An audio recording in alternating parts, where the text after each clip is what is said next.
कभी आपको भी लगा है कि आपके सपने बहुत बड़े हैं, लेकिन आपके हालात कुछ ऐसे हैं कि लोग सिर्फ हंसते हैं। आप कोशिश करते हो और दुनिया आपको कहती है तुमसे नहीं होगा। जंगल के एक पुराने खंडहर जैसे कोने में एक नन्ही चूहिया रहती थी। नाम था नन्ही। उसका घर टूटी हुई ईंटों के बीच एक छोटा सा छेद था। रात को ठंडी हवा उस छेद से सीटी बजाती थी और बारिश का पानी उसके बिस्तर को बहा ले जाता था। नन्ही हर दिन खाने के लिए जूझती, कभी टूटी रोटी का टुकड़ा, कभी सूखा बीज, बस इतना ही उसका भोजन होता। लेकिन उसका दिल, उसके पास एक सपना था। मैं ऐसी कहानियां सुनाऊंगी जो जंगल के सबसे बड़े जानवर को भी सोचने पर मजबूर कर दें। जब भी नन्ही अपनी कहानियों की बात करती, जंगल के जानवर हंसते।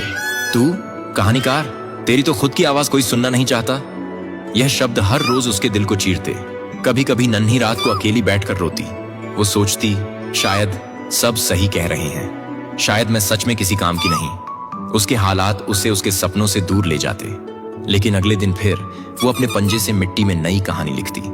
उसकी उंगलियां कांपती थीं, लेकिन वो लिखती रही, हर दिन, हर रात। एक दिन जंगल में भयंकर तूफान आया। बारिश ने बाढ़ ला दी और पेड़ों के घर में रहने वाले जानवर एक एक करके डूबने लगे। नन्ही भी डरी हुई थी, उसका घर भी बह गया। लेकिन उसी समय उसने देखा कई बच्चे जानवर कांप रहे थे, डर से रो रहे थे। उसने अपनी कहानियां सुनानी शुरू की।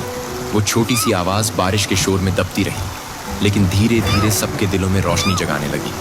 जानवरों का डर कम हुआ, उनके मन में हिम्मत आई। सुबह जब तूफान थमा तो जंगल के जानवरों ने पहली बार महसूस किया, नन्ही की कहानियों ने उनकी जान बचाई, क्योंकि उसने सबको डर से लड़ने का साहस दिया था।